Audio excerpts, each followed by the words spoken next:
College শিক্ষার্থীরা যে সব সময় তাদের পাঠ্যসূচির সব বই পড়ে শেষ করতেন এমনটা না, কিন্তু এখন সেই না পড়ার ধরন সম্পূর্ণ বদলে গেছে। ১৯৯৮ সাল থেকে আমেরিকার কলম্বিয়া বিশ্ববিদ্যালয়ে লিটারেচার হিউম্যানিটিস পড়াচ্ছেন নিকোলাস ডেমস। ডেমসের শিক্ষার্থীরা এখন মনে করেন এক সেমিস্টারে কয়েকটি বই পড়ে শেষ করা কার্যত অসম্ভব। একই সমস্যা লক্ষ্য করেছেন ডেমসের সহকর্মীরাও। বহু শিক্ষার্থী বই পড়ার অভ্যেস ও প্রস্তুতি নিয়ে কলেজে আসেন না। অত্যন্ত নামি দামি মার্কিন এলিট কলেজেও এমনটা দেখা গেছে।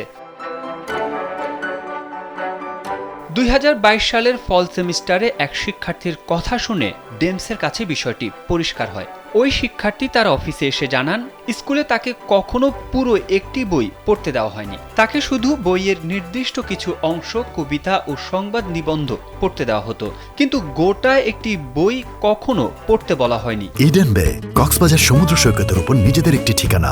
মাত্র ৫ লাখ টাকায় আপনিও হয়ে যেতে পারেন এই হোটেলের মালিক। এই ঘটনাই তাকে শিক্ষার্থীদের আচরণে পরিবর্তনের কারণ জানিয়ে দেয়। শিক্ষার্থীদের পড়া ইচ্ছে নেই এমন নয়, আসলে কিভাবে পড়তে হবে তাই জানে না তারা।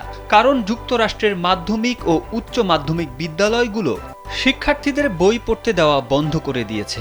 উপন্যাসের ইতিহাস নিয়ে গবেষণা করার ডেমস অবশ্য স্বীকার করেন এই সমস্যা নতুন নয়। তবু তিনি মনে করেন আমরা এমন একটি পরিবর্তন দেখছি যা উপেক্ষা করা উচিত নয়। ২ দশক আগে ডেমসের ক্লাসের শিক্ষার্থীরা অনায়াসে প্রাইড অ্যান্ড প্রেজুডিস, পরের সপ্তাহে ক্রাইম অ্যান্ড পানিশমেন্ট নিয়ে গভীর আলোচনা করতে পারতেন। এখন শিক্ষার্থীরা প্রথমেই বলে দেন এত বিশাল বিশাল বই পড়া তাদের পক্ষে সম্ভব নয়। এই প্রতিবেদনের লেখক যে ৩৩ জন অধ্যাপকের সঙ্গে কথা বলেছেন তাদের বেশিরভাগ একই অভিজ্ঞতার কথা জানিয়েছেন। এই প্রবণতার কারণ হতে পারে স্মার্টফোনের প্রভাব। টিনেজাররা সারাক্ষণে ডিভাইসে মশগুল থাকে। এই অভ্যেসের প্রভাব পড়ে তাদের কলেজ জীবনে। কলেজে গিয়ে পড়তে গেলে বারবার তাদের মনোযোগ ছুটে যায়। মনোবিজ্ঞানী ড্যানিয়েল উইলিংহ্যাম বলেন, কোন বিষয়ে মনোযোগ পাওয়ার যোগ্য সে সম্পর্কে মানুষের ধারণা বদলে দিয়েছে এটি। আনন্দের জন্য বই পড়াও টিকটক, ইনস্টাগ্রাম, ইউটিউবের সঙ্গে প্রতিযোগিতায় কুলিয়ে উঠতে পারছে না।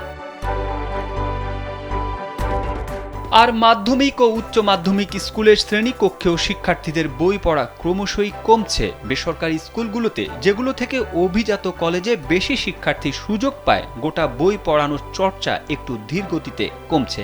তবে এই স্কুলগুলো ধীরে ধীরে গোটা বই পড়ানো বাদ দিচ্ছে। এই প্রতিবেদনের লেখক নিজেও প্রিপারেটরি স্কুলে পড়েছেন। সেখানে শেষ বর্ষে তিনি জেন অস্টেনের উপর একটি কোর্স নিয়েছিলেন। ওই কোর্সে তিনি জেন অস্টেনের শুধু একটি উপন্যাসই পড়েছিলেন। তারেক আহমেদ, কালবেলা।